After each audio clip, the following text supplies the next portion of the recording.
Welcome to my channel, my thrilling video podcast on critical thinking and critical evaluation.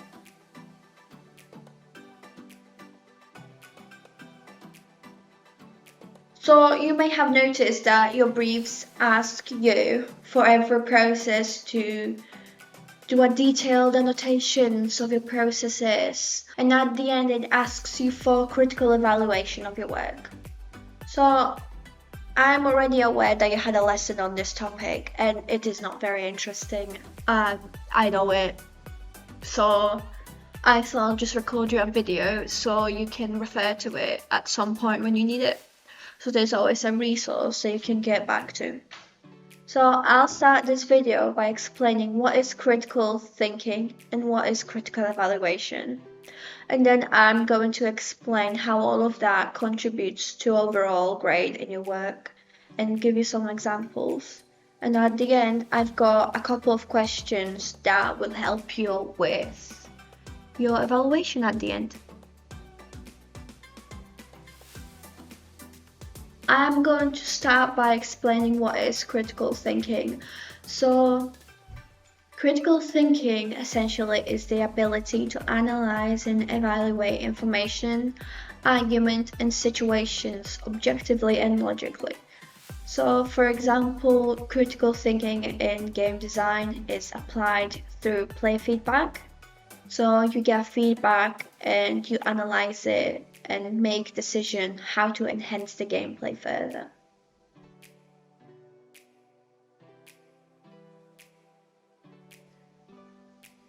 And critical evaluation is the act of carefully assessing something to determine its quality, importance, or effectiveness. When you critically evaluate something, you consider its positive aspects as well as the flaws, and you weigh them against each other and you form an opinion.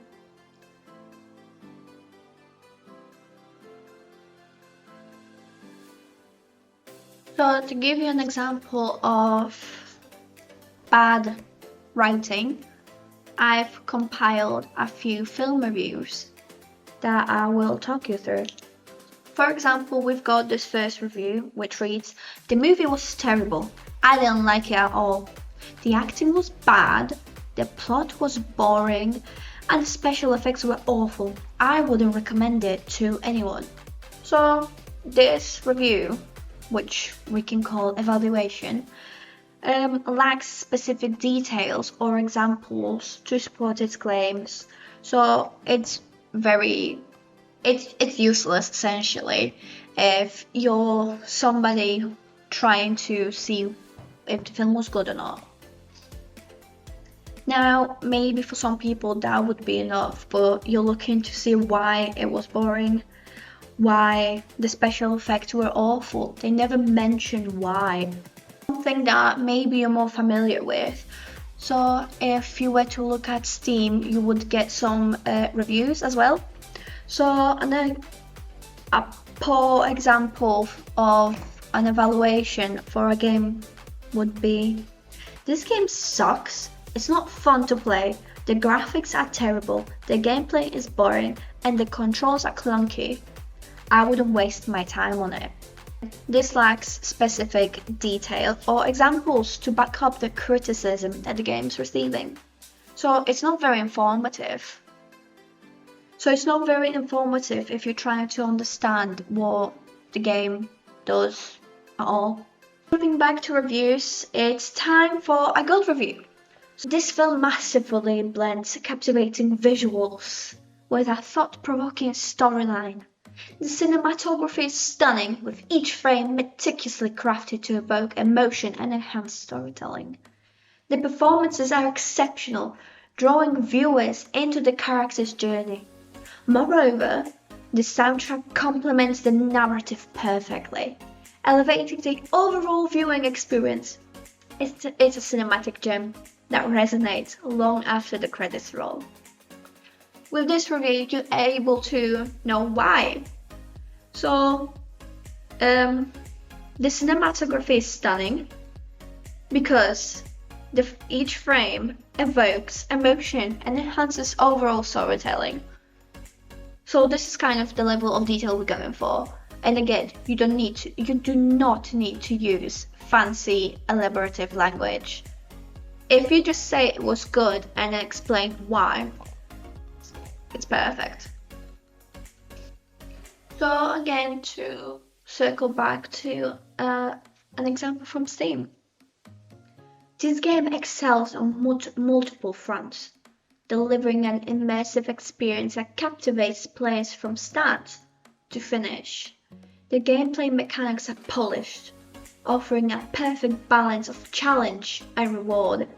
The graphics are stunning, with attention to detail that brings the game world to life. Additionally, the storyline is rich and engaging, keeping players invested in the narrative throughout. The soundtrack complements the gameplay perfectly, enhancing immersion.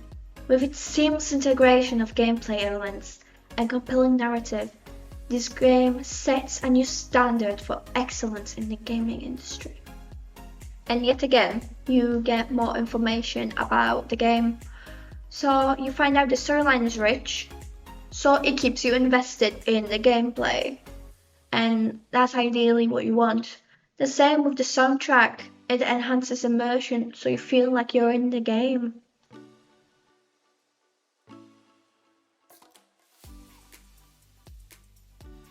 Now for the last bit, I will talk you through a few questions that might help you with understanding what to write in your annotation or your critical evaluation.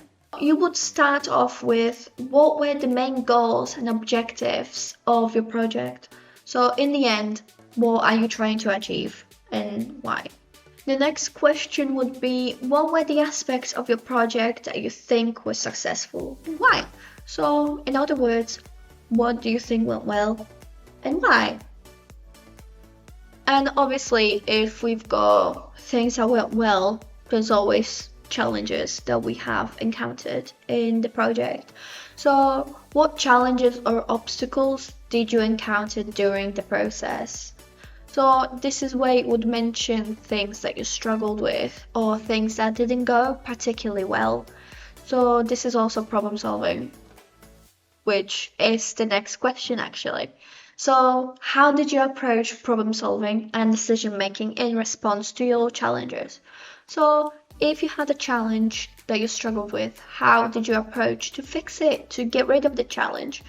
So if you struggled, for example, with modeling something, you could search for a tutorial, ask a tutor for help, or ask your peers for help, because sometimes people around you have answers for what you're doing as well.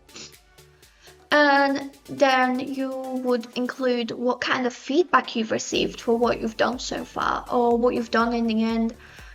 And how did you respond or incorporate this feedback to your project? So that would be an example to do, for example, with textures. So if someone would tell you that the textures were really simple and you could easily add something that elevates it higher or makes it better, you could mention that feedback made you try something else. Another question that you could answer would be what you think could be refined or improved in your project and why. So think about the idea you had for your project at the start, because it's gonna change as you progress. So what do you think you could improve next time? So for example, that would be organization. If you struggle to complete everything the way you wanted it to, you could mention that next time you would try to be more organized, to do everything you wanted to the level of detail you wanted it to be. Your last question to answer would be, what lessons have you learned from working on this project? And how will you apply them to your future project? So if you've learned a new way of modeling something, you could use that in your next project, and you would explain why and how. So if you've learned a new way of modeling a tree that's more efficient, you could always mention that, or you could try incorporating that method into modeling something that's similar to tree.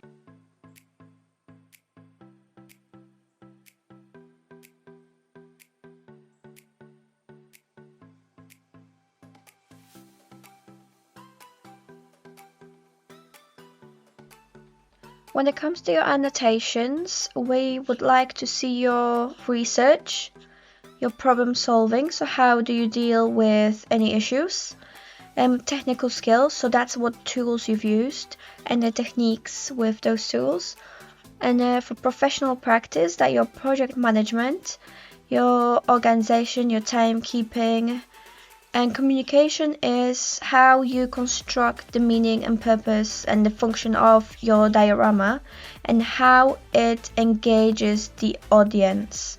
So link it back to your audience, which is for the ages of 16, more or less. And if you're struggling with what to put, here's some ideas to what that should include. And then again, you have the marking criteria to refer back to. And remember that each one of these we give you out of 3, 3 being the best and 0 being the worst. For example of a sketchbook that was really good, I'm going to show you this one. So the person writes about the work and any research and references that they've used, and his really detailed breakdown of their work. And most importantly, there's pictures for every slide. You don't need to write loads, but as long as you plan and write about your work, this is very good. So here you've got project plan,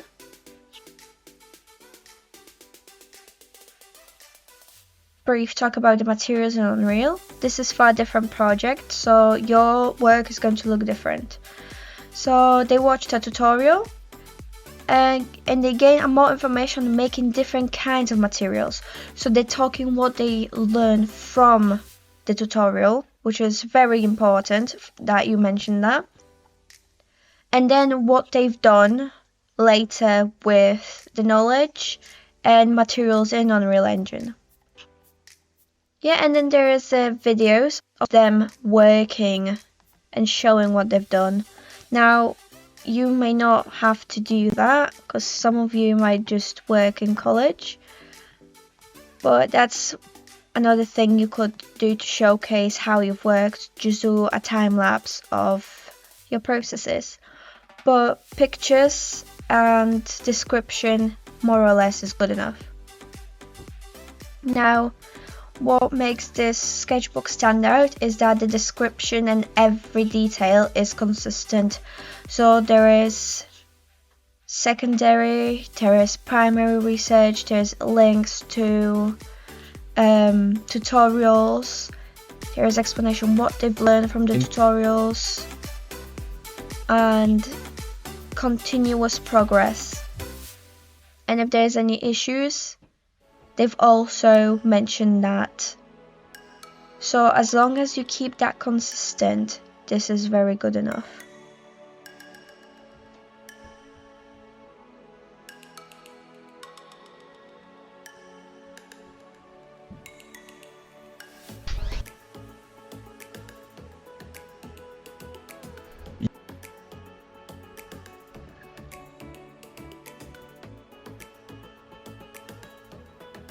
So for some of the drawings, they refer back to what they've done, so they reference it further. And then you've got step by step what they've done to the work. and continuous evaluation. So when the basic face shape was done, so what did she do? Increase the poly count. Why? To be able to add more detail to the work. So while you write, so think what project that's more related to your brief. So this is a good example of an annotation because the person talks through what they've done, how they've done it. So they got end-ons and they decided to correct this using the knife tool, but that didn't work out, and what they've done to fix it. As well as pictures demonstrating all of that. So that's a very good start with the annotations. Yeah, and then following the initial mistake, so they obviously took away something from that experience, and now they're more careful with modeling other projects. So this is a very good start for annotations. So as you can see, you don't need to put too much text on it, and then you talk what you've done, how you've done it, and why, and if you had any issues, and explain how you fixed them. And if there was any tutorials that you looked at, you would also link them in. So that's all for annotations. Thank you. And that concludes the thrilling video that we both went through. I've enjoyed this time that we spent together. I am looking forward to reading your annotations and your critical evaluation. As always, if you have any questions, message me on Google Chat or send me an email. And good luck!